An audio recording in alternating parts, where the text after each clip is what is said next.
असल प्लान बड़ा सिंपल सादा था, बस पे जाना, काम करके वापस आना। इसी सिलसिले में हमने टिकट्स करवा ली थी। लेकिन फिर एक हमारे दोस्त ने दिखाई हीरोगिरी। बोला भाई गाड़ी मेरी, पेट्रोल आपका। अस भी आख्या अन्ना की मंगे दो अखी। सौदा वारे दा असी ओके कीता। उस तो बाद भाई अपना मोबाइल चेंज करवाने, मैं कहा भाई ईजी ओके कराओ, कोई मसला नहीं। ਤੇ ਹੁਣ ਸਾਡੇ ਕੋਲ ਗੱਡੀ ਆਈ, ਤਾਂ ਵਾਸਤੇ ਅਸੀਂ ਦੋ ਬੇਲੀ ਨਾਲ ਹੋਰ ਤਿਆਰ ਕੀਤੇ ਤਾਂ ਕਿ ਖਰਚਾ ਥੋੜਾ ਜਿਹਾ ਘੱਟ ਹੋਵੇ। ਮੇਰੇ ਨਾਲ ਮਾਰ ਅਲੀ ਸ਼ਾਨ ਹੈਦਰ ਇਸਵਾਨਾ, ਉਹਦੇ ਨਾਲ ਸਾਡੇ ਫਸੀ ਇਸਵਾਨਾ ਟੂਰ ਗਾਈਡ ਵੀ ਸਾਡੇ ਹਨ। ਇਹ ਮਾਰਨ ਲੈਣ ਬਸ ਨਾਂਗਾ ਹਨ। ਇਹ ਨਾਲ ਜੁਨੇਦ ਇਸਵਾਨਾ ਡਰਾਈਵਰ ਸਾਡਾ ਬੌਸ ਹੈ। ਉਸ ਤੋਂ ਬਾਅਦ ਨਾਲ ਇੱਕ ਬੇਲੀ ਸੁੱਤਾ ਹੋਇਆ, ਮੈਂ ਤਾਰਫ ਸਾਨੂੰ ਕੋਈ ਨਹੀਂ ਰਹਿੰਦਾ। ਤੇ ਨਾਲ ਹੀ ਮੋਟਰਵੇ ਤੇ ਚੜ੍ਹਦੇ ਆ, ਬਾਬਾ ਤਾਲਿਬਦਾਰ ਤੋਂ ਲੱਗ ਗਿਆ। ਅਸੀਂ ਰੁੱਠੇ ਰਸਾਂ ਢੋਲਾ ਘਰਾਂ ਦਾ ਕੇ ਵੰਜਣਾ। ਹਾਂ ਉਸ ਤੋਂ ਬਾਅਦ ਪਾਕਿਸਤਾਨੀਆਂ ਦਾ ਸਭ ਤੋਂ ਪਹਿਲਾ ਸਟਾਪ ਜਾਂ ਖਾਣ ਵਾਲੀ ਥਾਰ ਹੁੰਦੀ ਜਾਂ ਕੋਈ ਪੈਟਰੋਲ ਪੰਪ ਹੁੰਦਾ ਹੈ।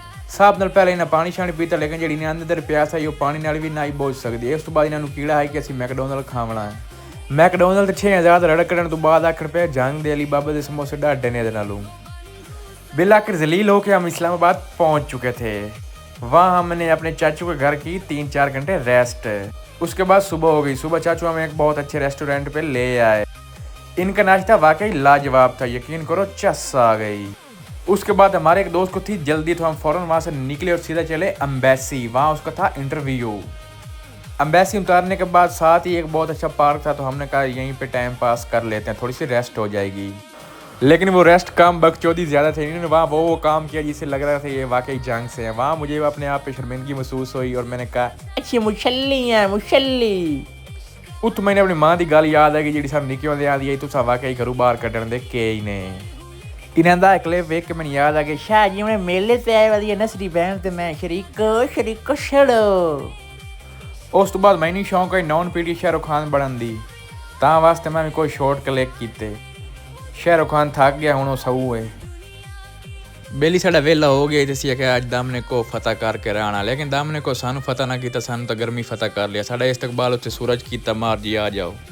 लेकिन मुनाल रेस्टोरेंट का जो व्यू है जी, तो पूरा इस्लामाबाद नज़र आ रहा है। यकीन करो वो मंज़र वाकई दिल को छू जाने वाला था। क्या दिलकश मंज़र था, बिल्कुल औसम। इस भाई को एस्थेटिक बनने का बहुत शौक था।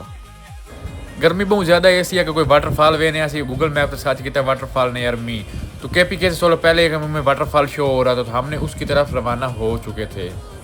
रास्ते में रोड के पास एक बंदर बैठा था। हमने कहा इसको तंग करते हैं, लेकिन फिर हमने कहा छोड़ो यार। बातों में हम KPK तक पहुंच चुके थे, लेकिन हमें रास्ते में कोई वाटरफॉल नज़र नहीं आया था। अब हमें रियलाइज़ हो चुका था कि हमारे साथ प्रैंक हो चुका है। फिर वहां से हमने गाड़ी बैक मोड़ी और सीधा चले गए मामू के घर। और रास्ते में मुझे ये कहावत याद आ गई कि रोलते गए हैं पर चस बड़ी आई है। मामू घर पहुंचे, वहाँ हमने 3-4 घंटे रेस्ट की। रेस्ट करने के बाद हमने वहाँ पे अच्छा खाना खाया। खाना खाने के बाद दोबारा हमने रात का सफ़र शुरू किया। बाबा जी एक तो इस्लामाबाद के रोड थे और ऊपर से बारिश, ओए होए क्या हैवी वाइब्स आ रही थी, यकीन करो। इस बारिश के मौके में सबसे पहले हम लेक व्यू पार्क गए। उसके बाद हम कायद-ए-आज़म यूनिवर्सिटी गए, वहाँ में एक काम था, वो काम थोड़ा सा पर्सनल है, वो मैं नहीं बता सकता। उसके बाद हम F9 पार्क गए और उस पार्क के बाद हमने प्लान बनाया लाहौर का। तो यहाँ से सीन चेंज होता है। लाहौर का सफ़र शुरू करते हुए कब रात से दिन हो गई पता ही नहीं चला। यकीन करो साढ़े वर्गे जट बंदे वास्ते मोटरवे ते चढ़ना समझो UK आए वदे हैं। फाइनली हम लाहौर पहुंच चुके थे अपने कज़न के घर। 2-3 घंटे रेस्ट करने के बाद जब मैंने बालकोनी से व्यू देखो तो यकीन करो वो शायराना मौसम, आहा चस थी क्या। शहद भाई का अपार्टमेंट बहुत ज़्यादा खूबसूरत था। हम सब लोग वहाँ फ्रेश हुए, अच्छे तरीके से नहाए धोए। नहाने धोने के बाद ऐसा फील हो रहा था कि ऐसी जींदे जागते जहान ते आ गए हैं। लाहौर के जब मैंने ये वाले शॉट्स लिए तो यकीन करो मुझे फील हुआ कि जिन्हें लाहौर नहीं देखे वो जमे नहीं, मतलब टोटली औसम था। बस फिर क्या था, बजर ने कहा भाई मेरी ड्यूटी ख़त्म और हम सीधा घर वापस आ गए। तो इस तरह हमारा सफ़र ख़त्म हुआ, लेकिन यादें हमेशा हमारे साथ रहेंगी। अल्लाह हाफिज़, सी यू नेक्स्ट व्लॉग।